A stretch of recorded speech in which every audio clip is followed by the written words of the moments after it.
elecciones, el núcleo mayor de consumidores del país y en el estado de Jalisco se encuentra entre los 10 y los 16 años.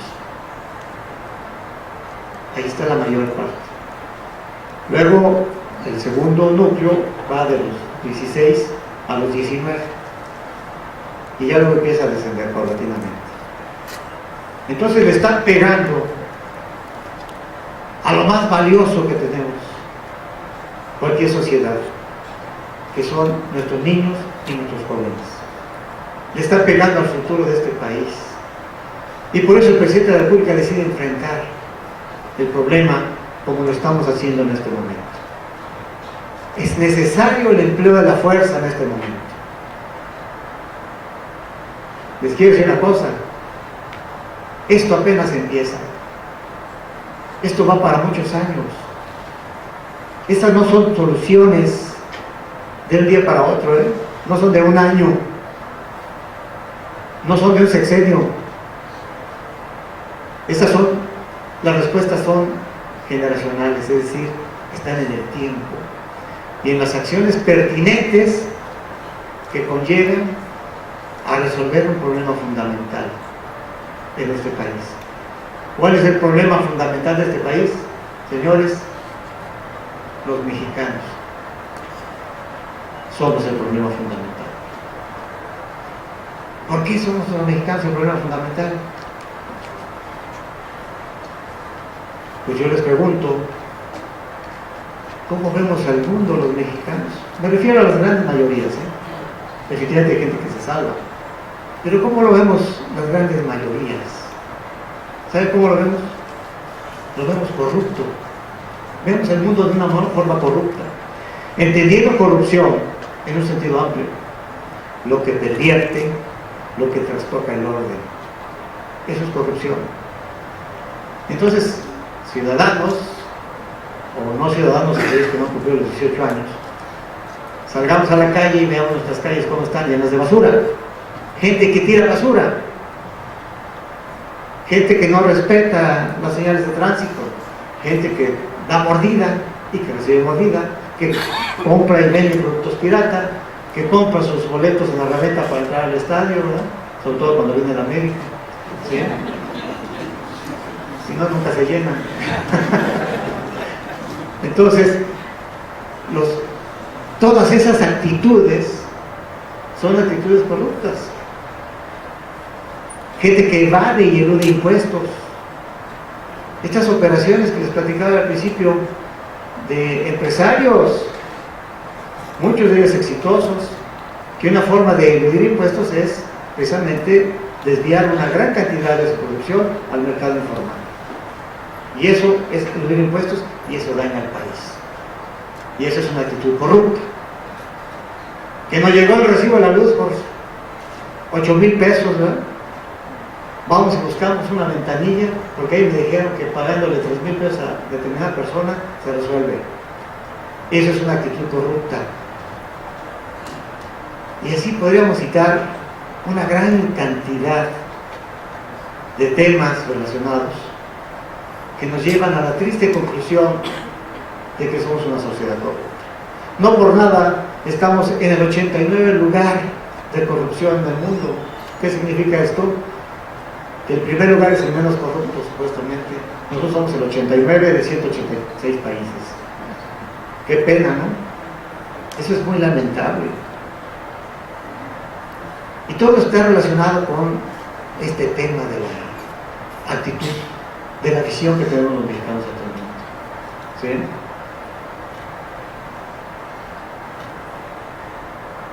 Yo he visto gente que pone un billete de 20 en la limonda, pero recoge 2 monedas de 10, ¿no? Qué canijo, ¿verdad? ¿Sí?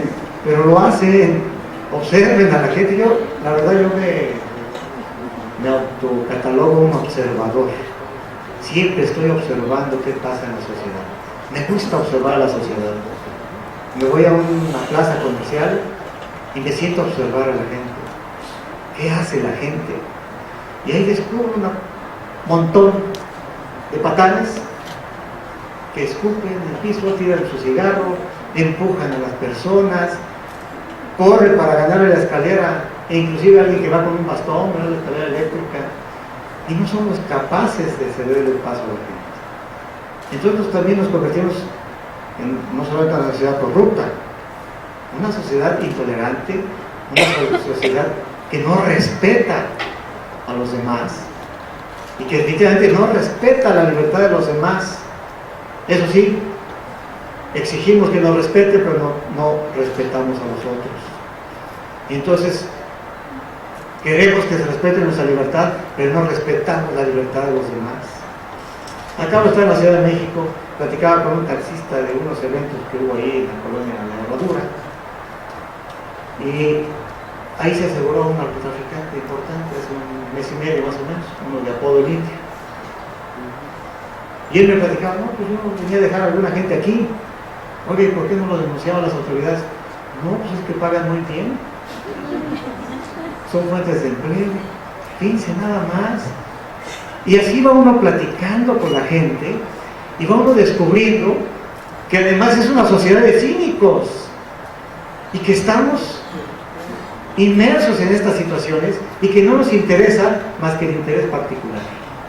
Y entonces dejamos a un lado el interés colectivo, el interés de la sociedad y mucho menos el interés nacional. Entonces esa sociedad fácilmente pasa a formar parte de las filas de estos traidores a la patria. Todas estas pandillas que vemos en la gran cantidad de colonias que hay en todas las ciudades de este país, pues son la gente que van reclutando en primer lugar, y se llenan de jóvenes las bandas delictivas. Empiezan en las pandillas y terminan en las organizaciones criminales. Terminan muertos muy jóvenes o terminan en la cárcel purgando condenas de 30 o 40 años. Muy jóvenes. Salen viejos, la vida ya se terminó prácticamente para ellos. No duran mucho porque son carne de cañón, rápidamente caen. Son utilizados por los capos de narcotráfico y los envían a morir o los envían a que caigan presos, porque para los narcotraficantes lo único importante es el dinero, es lo único que les interesa. Nosotros, como les decía, trabajamos todos los días, lo hacemos con verdadera convicción, pero estamos ciertos que no es un problema que vayamos a resolver ni las Fuerzas Armadas, ni las policías, ni el Poder Judicial. En este momento es estrictamente indispensable hacerlo. No hay de otras, señores. El empleo de la fuerza es estrictamente necesario. Para poner las cosas en claro, porque luego la prensa nos manipula la información y nos confunde. Y porque el gran propósito de los narcotraficantes es desprestigiar las instituciones. ¿Para qué? Para que venga una presión social y se salgan las autoridades de las áreas en donde ellos están trabajando y puedan hacer su negocio con toda tranquilidad. Ejemplo, Ciudad Juárez. Una gran presión social para que saliera el ejército de Ciudad Juárez. Finalmente se cedió, el ejército salió, hoy patrulla la periferia, ya no la ciudad. ¿Saben qué pasó? Se incrementó terriblemente el número de muertos, la violencia se desató, hay batallas ahí en las calles y lamentablemente los cuerpos de seguridad pública municipales, pues que no tienen una doctrina, una filosofía de trabajo, no tienen un compromiso, una convicción, una vocación, pues lamentablemente se involucran mucho en este tema de la corrupción y pues terminan ensuciando la cosa. ¿Y qué estamos haciendo? Estamos regresando paulatinamente a hacer cosas, otra vez. Pero la intención es esa. ¿Qué pasa en Monterrey? Hace un año hubo manifestaciones en las calles, 500, 600 personas con pancartas, se salga el ejército de Monterrey. ¿Saben quiénes eran? Eran jóvenes de las pandillas que recibieron 500 pesos cada uno, en algunos casos madres de familia que recibieron despensas, útiles escolares, para que salieran a hacer esa manifestación.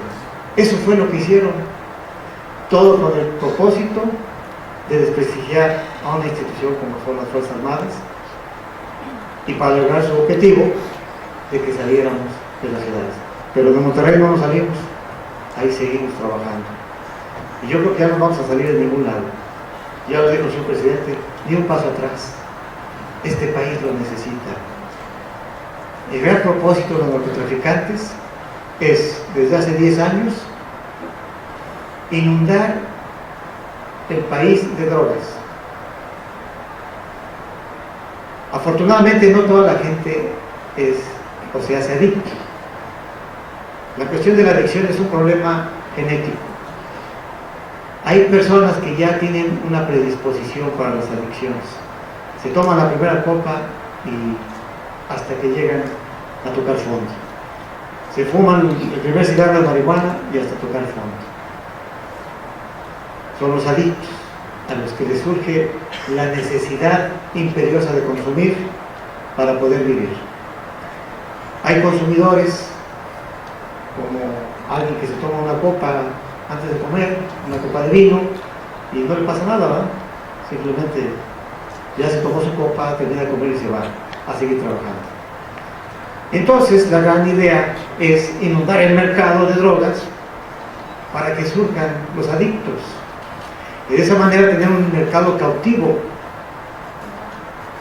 en donde ya hay que estar enviando cada semana ciertas cantidades de droga para abastecer ese mercado.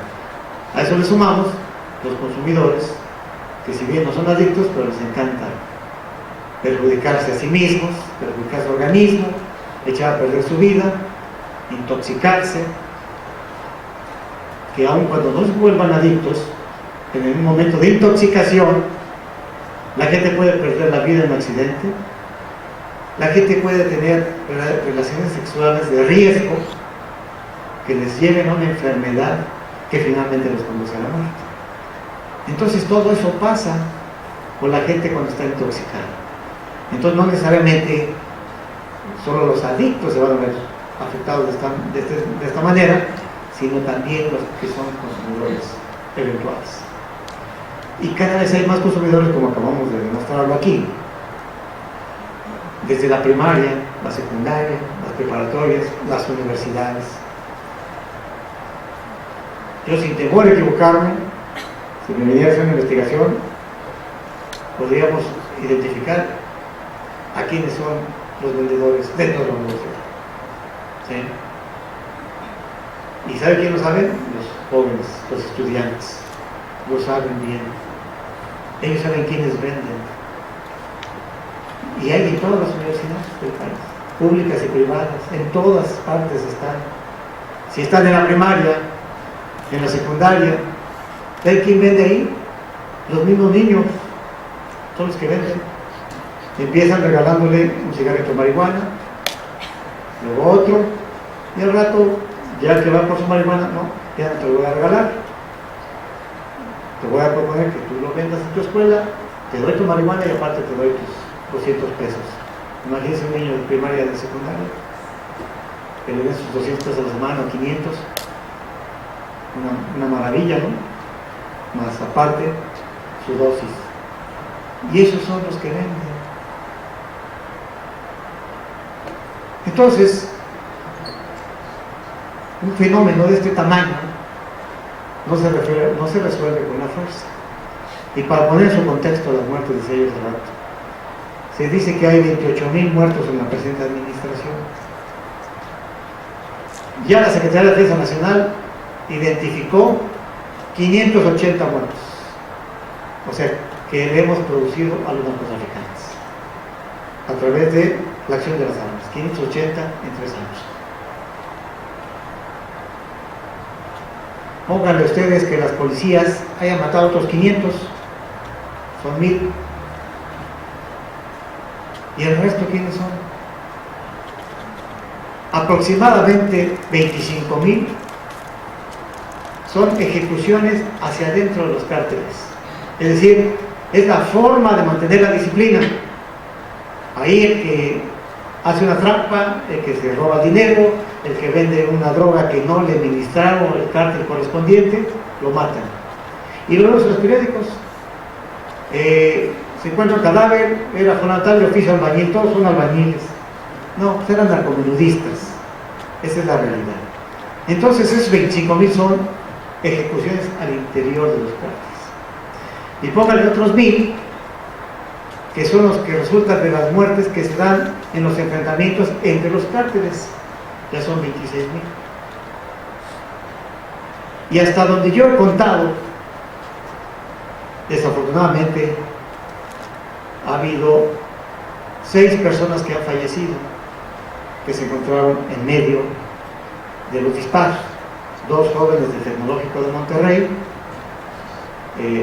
2 niños que mueren en Tamaulipas. Va un convoy de narcotraficantes, se encuentra con el personal militar, se producen los disparos y mueren ahí 2 niños. Claro, la gente, no, pues el ejército los mató y eso vende mucho en los periódicos, y entonces hacen pedazos al ejército, porque murieron 2 niños en Tamaulipas. Yo, sin lugar a dudas, puedo asegurarles que esos niños iban en el vehículo de un narcotraficante que irresponsablemente los llevaba ahí y que formaba parte del convoy. Qué casualidad que ese vehículo está exactamente en medio del convoy, y es un vehículo con todas las características de los narcotraficantes. Entonces alguien, padre responsable del narcotraficante, que lleva a sus hijos ahí mismo, se encuentra con el ejército y mueren varias personas, entre ellos los niños. Son esos los 2 jóvenes de Monterrey. En Monterrey también, en un puesto de control, se pasa una familia de manera irresponsable el puesto de control. Yo creo que muchos de ustedes han visto un puesto de control nuestro.